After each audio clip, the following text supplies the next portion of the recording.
నమ్రత మీ ఇద్దరు బాగా అండి ఆ విషయంలో బాగా లక్కీ నేనండి. అర్ధనారీశ్వరుడు లాగా ఉంటారు. నిన్ను చూస్తే పక్కన ఆవిడ ఉంటుంది, ఆవిడ చూస్తే పక్కన నువ్వు పక్కన ఉంటావు. నేను కొంచెం ఎక్స్ట్రా లక్కీ అనుకుంటాను, ఎందుకంటే అన్ని పనులు నమ్రతనే చేస్తుందండి. Very good. బేసిక్ గా నా పని అంతా షూటింగ్ చేయటం, ఇంటికి రావడం, పిల్లలతో కొన్ని కబుర్లు చెప్పుకోవటం, సినిమాలను చూసుకుని పడుకోవడం, అంతే. ఒక్క విషయం మీద నాకు కొన్ని కోపం అయినా, నువ్వు ఇండస్ట్రీ అన్నావు, పొద్దున్న లేకపోతే మామూలు చూసుకుంటావు, కనీసం పెళ్ళికి కూడా పిలవలేదు, వెకేషన్ అని చెప్పి పెళ్లి చేసేసుకున్నావు, ఏంటంత సీక్రెట్? అయిపోయింది. ఇది ఎప్పుడు 15 years బ్యాక్ జరిగింది. సో బేసిక్ గా ఆ టైంలో ఏంటంటే ఫస్ట్ నాన్నగారిని ఒప్పించాలి. కానీ పెద్ద కష్టమే జరగలేదు అనుకుంటా, పెద్ద ఇబ్బంది లేదండి. నాన్నగారికి తెలిసి చెప్పాను ఫస్ట్ విషయం.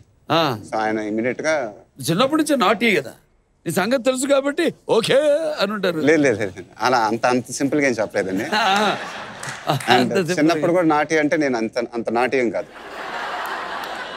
నీకు యాక్ట్ పర్ఫార్మెన్స్ పెట్టి తెలిసిపోతుందా? నాన్నగారితో చెప్పాను, నాన్నగారు నువ్వు షూరేనా అన్నారు. నేను షూరే నాన్న, అమ్మాయి కూడా చాలా మంచి అమ్మాయి, మీరు ఒకసారి కలవండి అన్నారు. సో ఆయన కలిశారు, కలవంగానే యూ గో అహెడ్ అని చెప్పారు. సో అనగానే ఇక సో మిగతా వాళ్ళని పిలవటం ఎందుకని ప్రైవేట్గా జరిగిందండి మ్యారేజ్. బట్ ఏదైతే now we are all very happy. మీ నాన్నగారు ఫుల్ సెటైర్లు, మరి నువ్వు కూడా సెటైర్లకి బాప్ అని విన్నానే, మరి నీ మీద సెటైర్ వేస్తే రిటైర్ అయిపోవాల్సిందంటే కదా? నాది ఉంటుందండి, ఒక టైమింగ్ ఉంటుంది. వస్తుందిగా, క్యారమ్ బోర్డ్ ఆడేస్తావు కదా, ఏదో ఒకటి అయితే చేస్తాను. పైగా మీ నాన్నగారిదేమో ఏనుగు బుర్ర, టెరిఫిక్ మెమరీ. ఏం తింటారు బాబోయ్ ఆయన, నేను చూశాను అలా కూర్చుంటారు, ఎవడవుతున్నా ఏడ్రా అనిపిస్తాను, ఏముంటారు అంటే సరే ఇది సార్ నాకే అని మొత్తం తీసుకుని అప్పో అని. అసలు ఆయన ఎప్పుడు తింటానే ఉంటారు.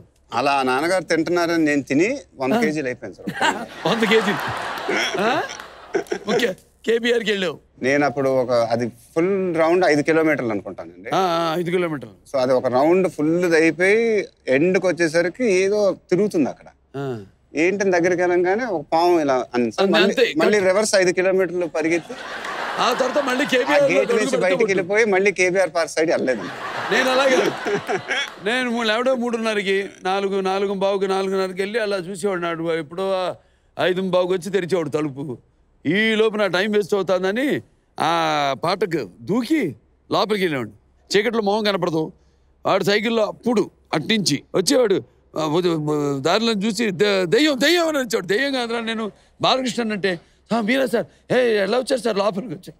ఏదో గోడ దూకి వచ్చాను, లేకపోతే ఆ పాటకు దూకి వచ్చాను. ఎందుకు సార్ అంత సంభం కానీ నా కూడా నీకు అంత నా టైంకి నువ్వు రెస్పెక్ట్ ఇస్తే నువ్వు వచ్చి ఓపెన్ చేయి 4:15 4:30కి పాటగానే ఉండే అంతే, ఇంక మాట్లాడేవాడు కానీ.